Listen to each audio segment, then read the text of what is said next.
হবে আমি জানি না, তখন আপনাদের মনোযোগ এই হয়ে গেছে হয়তো, আর 5-7 মিনিটের মধ্যে শেষ হয়ে যাবে, এটা একটু কষ্ট করে এটা একটু খেয়াল করেন। আচ্ছা, এটার আগে আপনাদেরকে আবার স্মরণ করাই দিই, দাল্লা মেডিকেল সেন্টার যে হয়েছিল আগ্রাবাদে 16 আগ্রাবাদ বাণিজ্যিক এলাকা, পরে যে সানওয়ে করলো 16 আগ্রাবাদ বাণিজ্যিক এলাকা। এই 16 আগ্রাবাদ বাণিজ্যিক এলাকা এটা একটা সরকারের সম্পত্তি। 2001 সালের 1 অক্টোবর বিএনপি ক্ষমতায় আসলো, 1 অক্টোবরের নির্বাচনে 4 দলীয় জোট ক্ষমতায় আসলো। 2002 সালে আমি তখন হেলথে চাকরি করি, ক্যান্সার হাসপাতালের, আমি তখন ENT head of the department. তো তখন আমার সাথে খাতে করে ছিল লোকজনের, মোশাররফ স্যার মন্ত্রী ছিল তখন। আমি বের করে দেখলাম যে ওখানে এই প্রপার্টিটা, ওখানে এটা গভর্নমেন্ট। তা আমি বললাম যে আমাদেরকে ভাড়া দিলে আমরা এখানে মেডিকেল সেবা দিব। উনি রাজি হইল। আমি এই হাসিনা মুমতাজা ফরিদ আহমেদের নামে এটা ভাড়া নিলাম। মাসিক, সরকার বললো মাসিক 4,34,000 টাকা ভাড়া। আমরা, ওরা দুইজনে এগ্রিমেন্ট করলো 4,34,000 টাকা ভাড়ায় বছরে 4,34,000 টাকা ভাড়া। 2003 সালে নেক্সট আসলে প্রথমটা আসল, হ্যাঁ এটা একটা সরকারি আদেশ, এখানে দেখেন এটা মে 2003 সালে। এই সরকারি আদেশে এই 16 আগ্রাবাদ বাণিজ্যিক এলাকা এটা সরকারের সম্পত্তি। এই যে দেখেন পরিত্যক্ত ওষুধ প্রস্তুতকারী প্রতিষ্ঠান 16 আগ্রাবাদ বাণিজ্যিক এলাকায় চট্টগ্রামের সম্পূর্ণ ভবন বীজ প্রসঙ্গে। তারিখটা দেখেন 27/5/2003, ঠিক আছে কিনা? আচ্ছা, 27/5/2003-এ সরকার তাদেরকে, সূত্র নম্বর হলো প্রশাসন 2-4-C-10-2002 664 নম্বর স্মারক। এই স্মারক মূলে 16 আগ্রাবাদ বাণিজ্যিক এলাকা ভাড়া দেওয়া হলো, সরকার ভাড়া দিল, লিজ দিল কাকে? ফরিদ আহমেদ এবং হাসিনা মুমতাজকে। ঠিক আছে, ওই 16 আগ্রাবাদ বাণিজ্যিক এলাকায় দাল্লা মেডিকেল সেন্টার হয়েছে, ওই 16 আগ্রাবাদ বাণিজ্যিক এলাকায় সানওয়ে মেডিকেল সেন্টার হয়েছে। ঠিক আছে তো? আচ্ছা, নেক্সট, এটা হলো লিজ ভাড়া চুক্তিপত্র। লিজ ভাড়ার চুক্তিপত্র সরকার তো একটা বড় একটা বডি, এর পক্ষে একজন, এর পক্ষে হলো সহকারী পরিচালক ওষুধ প্রশাসন পরিদপ্তর।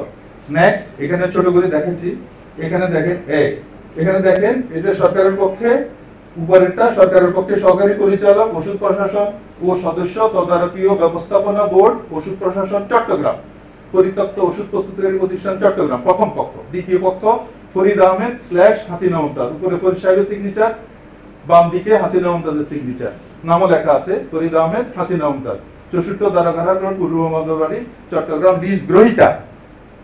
ঠিক আছে না? বাম দিকে ডান দিকে দেখেন সৈয়দ আহমেদুল হক পিতা ইমদাদুল হক 7/6/2003। 2 নম্বর হলো Mohammad Salehuddin Saeed, that is me, পিতা মরহুম সাইদুর রহমান 7/6/2003 ইংরেজি। আমি একজন সাক্ষী যে সরকার তাদেরকে এটা ভাড়া দিছে। সরকারের পক্ষে কে করছে? সরকারি পরিচালক, আর ভাড়াটিয়ার পক্ষে করছে ফরিদ আহমেদ এবং হাসিনা মুমতাজ। আমি একজন সাক্ষী, আরেকজন হলো আমার পাহলবি, সেটা আমার ভাইরা, আমার স্বাধীন হাজব্যান্ড। এই জিনিস দেখেন, এরপরে আমি আপনাদের বিরক্ত করবো না, সব তাড়াতাড়ি টেনে যাবো। নেক্সট, এটা আবার নেক্সট নেক্সট নেক্সট নেক্সট, এইটা হলো তারা যে ভাড়া দিছে, এই যেখানে লেখা আছে কত পে অর্ডারের মাধ্যমে কত সালে ভাড়া দিছে, কিভাবে ভাড়া দিছে। ঠিক আছে, এটা চেক পে অর্ডার। সুতরাং এটার কোনো হাঙ্কি বাঙ্কি নাই। পে অর্ডার কত তারিখে করছে, কিভাবে করছে, এইভাবে দিতে দিতে নেক্সট নেক্সট, সবগুলো পে অর্ডার যে টাকা দিছে, সরকারকে ভাড়া দিছে। 2003 2004 ভাড়া দিছে, 2005 ভাড়া দিছে। নেক্সট যাও, 2006 2007 2008। নেক্সট নেক্সট সব ভাড়া দিয়ে ভাড়া টাকা, এই যে ভাড়া payment pay to the secretary, এই যে pay to the secretary ministry of health, যেহেতু স্বাস্থ্য সম্পত্তি ছিল এটা ভাড়া দিছে। নেক্সট নেক্সট, এই ভাড়া টাকা, সব ভাড়া টাকা দিছে। নেক্সট, এই আরেকটা ভাড়া টাকা, এটা কত সালে দেখেন 7/12/2010 সেক্রেটারি মিনিস্ট্রি অফ হেলথ কত টাকা দিছে? কত ওখানে 4,74,450 টাকা পে অর্ডার দিছে। কাকে দিছে? সেক্রেটারি মিনিস্ট্রি অফ হেলথ ভাড়া দিছে তাদেরকে। সরকারের সম্পত্তি তারা ব্যবহার করে, তারা ভাড়া দিছে, এটাকে নিজ বানিয়ে বলা হয়। নেক্সট নেক্সট, এটা আরেকটা ভাড়া, এইভাবে ভাড়া দিতে থাকলো। 2000 নেক্সট নেক্সট, এগুলো সবগুলো ভাড়ার টাকা ওরাই দিছে, কনকর্ড ট্রেডিং ভাড়া। এই যে এবার এখানে আসেন, 2011 সালে, তখন তো আওয়ামী লীগের সময় ছিল, সরকার বলল যে তোমাদেরকে আর ভাড়া দিব না, সরকার বলল যে ওদেরকে ভাড়া দিবে না।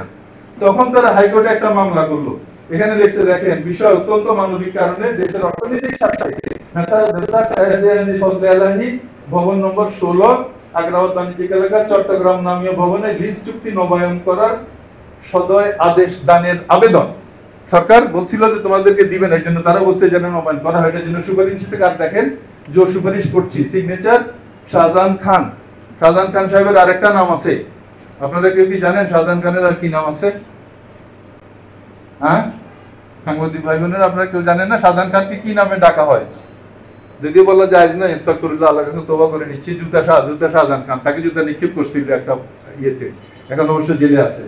এই জুতা শাহজাহান খান তাকে তারা সুপারিশ করছে যে তারে যেন লিজটা নবায়ন করা হয়, ভাড়াটা দেওয়া হয়। তারপরে তারা মামলা করলো হাইকোর্টে। মামলার আইনজীবী ছিল জনাব আব্দুল মতিন খসরু, আল্লাহ বেহেশতে নসিব করুক, আওয়ামী লীগের সময় একজন মন্ত্রী ছিল। নেক্সট হ্যাঁ, এইখানে দেখেন তারা হাইকোর্টে যখন মামলা করলো, এই হাইকোর্টের মামলার ক্লোজ শটটা দেখাও। নেক্সট, এই যে দেখেন এখানে কি লেখা আছে, justice Farid Ahmed and justice MD Shawkat Hossain 16 day of May 2011, এটা হাইকোর্টের কাগজ। এটা কে অ্যাডভোকেট কে মিস্টার আব্দুল মতিন খুসরু, উনি দাঁড়াইলো ফরিদ আহমেদ এবং হাসিনা মুমতাজের পক্ষে, যে কেন সরকার তাদেরকে ভাড়া দিচ্ছিল এতদিন, তারাও ভাড়া দিচ্ছে, কেন এটা নবায়ন করবে না, এটার পক্ষে দাঁড়াইলো। আচ্ছা, তারপরে নেক্সট, এটা হওয়ার পরে তারা কি করলো, ওই ভবনটাকে 1970 সালের একটা জাল দলিল করে বললো যে ভবন এটাই আমাদের, এটা সরকারেরই না।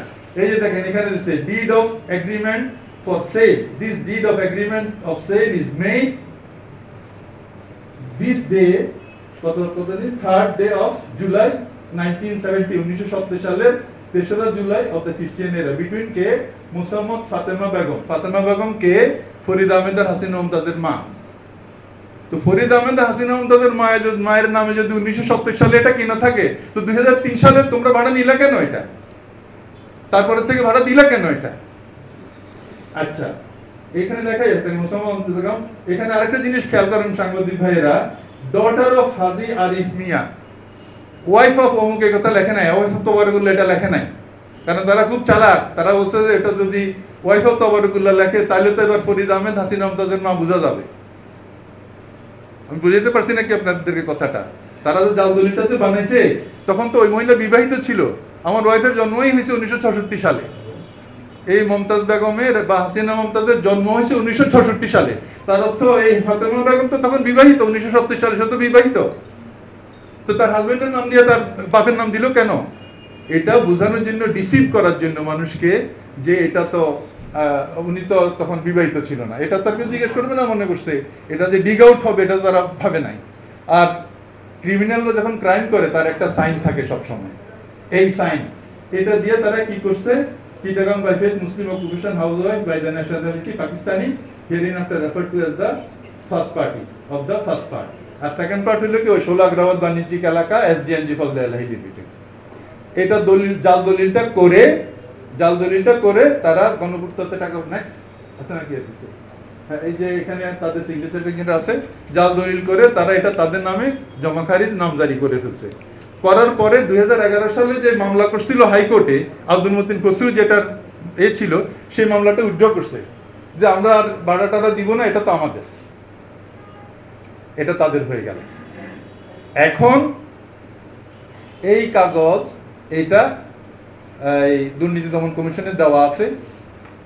এখন এটা মোটামুটি তারা তদন্তের পর্যায়ে গেছে, সবকিছু ডিগ আউট করতেছে। তবে এটা সরকারি সম্পত্তি, এটা 100% সত্য। এবং এটা কখনোই ফাতেমা মঞ্জিল এখন ফাতেমা, এই এসজিএনজি ফজলে আলাহি 16 আগ্রাবাদ বাণিজ্যিক এলাকা এখন ফাতেমা হাইটস হয়ে গেছে। আপনাদের অনেক ধৈর্য, আপনারা অনেকক্ষণ সময় দিয়েছেন। আচ্ছা, এখন কারো যদি কোনো প্রশ্ন থাকে, কোনো কিছু ক্লিয়ার না হয়, তাহলে আমাকে জিজ্ঞেস করতে পারেন, আমি চেষ্টা করবো এটা ক্লিয়ার করতে। আপনাদের পরিচয় দিয়ে বলবেন দয়া করে।